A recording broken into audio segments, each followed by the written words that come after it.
आज का आगाज खबरों का होगा भारत और चीनी सरहद के हवाले से और मामला होगा लद्दाख का, क्योंकि खबर लद्दाख से इस वक्त जो सामने आ रही है, लद्दाख के अंदर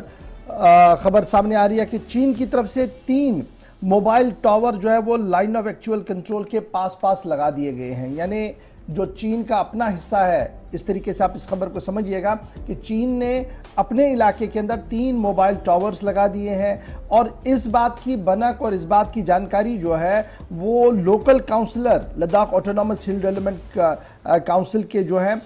उनकी तरफ से बाज़ाब्ता तौर पर कई ज़राए इब्लाग के नुमाइंदों के साथ बात करते हुए की गई और उन्होंने कुछ इमेज भी शेयर की हैं। और ये जनाब मामला जब सामने आया तो उसके बाद उन्होंने कुछ और भी बातें बताई और ये भी साफ कर दिया कि चीन ने जहां पर ये टावर्स नस्ब किए हैं वहां पर बिल्कुल भी उनकी आबादी नहीं है। यानी आबादी नहीं है, लेकिन उसके बावजूद भी टावर्स को नस्ब किया गया है। दावा किया है Ladakh autonomous hill development council Leh से चशुल के नुमाइंदे कॉन्चक स्टेंजिन ने, और बाज़ाब्ता तौर पर कुछ तस्वीरें भी उन्होंने शाया की है अपने सोशल मीडिया ट्विटर पर। और इतना ही नहीं, उनका यह मानना है कि जनाब अभी तक इस पूरे खित्ते के अंदर, यानी ये जो पूरा लद्दाख का एरिया है और जहां पर पॉइंट ऑफ प्रेस्टीज मामला बना है चशुल और आसपास का एरिया, अभी तक भी मुकम्मल तौर पर बुनियादी सहूलियतें वहां की आवाम को नहीं दी जा रही है, जबकि अक्रॉस द बॉर्डर उन इलाकों के अंदर टावर्स लगाए जा रहे हैं जहां पर अभी चीनी आबादी का नामो निशान भी मौजूद नहीं है।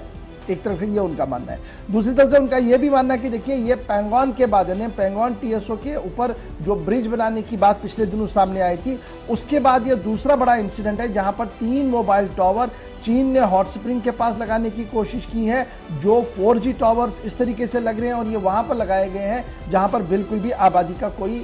ताल्लुक नहीं है, वहां पर कोई भी आबादी नहीं है। और उनका यह भी कहना है कि उनकी जो कॉन्स्टिट्यूएंसी चशुल है, जो हमेशा आप सुनते हैं कि चशुल, मोल्डो और दीगर मकामात जो अक्सर डिबेट्स में बात आती है, तो वहाँ के जो काउंसलर हैं, इलेक्टेड रिप्रेजेंटेटिव है, उन्होंने इस बात का दावा किया है कि उनकी कॉन्स्टिट्यूएंसी के अंदर अगर 12 गांव है तो 11 गांव के अंदर अभी तक भी 4G इंटरनेट फैसिलिटी नहीं दी गई है और लगातार सरकार के सामने ये मामले रखे गए हैं, लेकिन अभी तक भी मुकम्मल तौर पर इसकी ओर तवज्जो नहीं दी गई है। एक मोबाइल टावर इस पूरे इलाके के अंदर है, जिसकी वजह से जो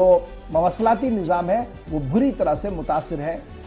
लद्दाख के अंदर। यानी लद्दाख के अंदर हमारे पास क्या है, वो मकामी जो काउंसलर है उसके ट्वीट से आपको अंदाजा लग सकता है। और अक्रॉस द बॉर्डर क्या चल रहा है कि अभी वहां पर आबादी नहीं है, लेकिन 4G टावर्स को नस्ब कर दिया गया है। तो ये चीनी मंसूबा जो है इसकी नकाब कुशाई की है जी मकामी काउंसलर चशुल के, एक तो ट्विटर पर भी उन्होंने बात की और ज़राए इब्लाग के साथ भी उन्होंने कल बात किया और ज़बरदस्त बरहमी का इजहार किया। उनका मानना है कि लगातार इस तरीके के संजीदा मामले जो है मरकजी वजारत दाखिला, मरकजी वजारत दिफा और मकामी इंतजामिया की नोटिस में लाए जाते हैं और लगातार उन्हें एश्योरेंसेस मिल रही है, लेकिन जिस शिद्दत के साथ और जिस संजीदगी के साथ इस पूरे मामले पर काम होना चाहिए था, शायद वो शिद्दत और संजीदगी अभी तक भी उस तरीके से नहीं दिख रही है जो अक्रॉस द बॉर्डर हमें दिख रहा है किस तरीके से चीन इंफ्रास्ट्रक्चर डेवलप कर रहा है अपने साइड से। तो ये काउंसलर साहब का अपना बयान है, लेकिन फिलहाल देखना होगा कि मरकजी वजारत दाखिला और मरकजी वजारत दिफा इस पूरे मामले पर क्या कुछ मौक़िफ़ इख्तियार करेगी, क्योंकि अभी तक उनकी तरफ से सरकारी तौर पर कोई मौक़िफ़ सामने नहीं आएगा। एक तरफ से ये तो बात है,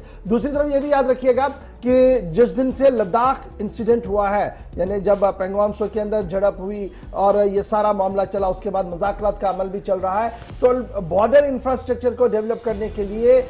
डिफेंस मिनिस्ट्री ने हंगामी बुनियादों पर कई कदम उठाए हैं, जिसके तहत रस्तों को बनाना हो, ब्लैक टॉपिंग करना हो, कुछ हंगामी बुनियादों पर पुल बनाने हो, वो सारी चीजें लगातार लद्दाख के अंदर भी देख रहे हैं और अरुणाचल प्रदेश के अंदर भी देख रहे हैं। जहां जहां से आपकी सरहदें और हसास सरहदें हैं वहां की ओर ये मामला जो है वो चल रहा है। ये लगातार हमने कई बार ग्राउंड जीरो पर भी देखा है, लेकिन जिस शिद्दत के साथ मजीद काम करने की जरूरत है, शायद चशुल मोल्डो के नौ मुंतखिबा ये जो मुंतखिबा नुमाइंदे हैं, इनका मानना कि हुकूमत उस तरीके से संजीदगी का इजहार यहाँ पर नहीं करती है। तो फिलहाल 3 टावर लगाने की खबर आ रही है, तस्वीरें ट्विटर पर डाल दी हैं जी चशुल मोल्डो के जो काउंसलर है स्टेंजिन कॉन्चक साहब, उनका मानना है कि लगातार ये मामला संजीदा बनता हुआ नजर आ रहा है। तो एक तरफ से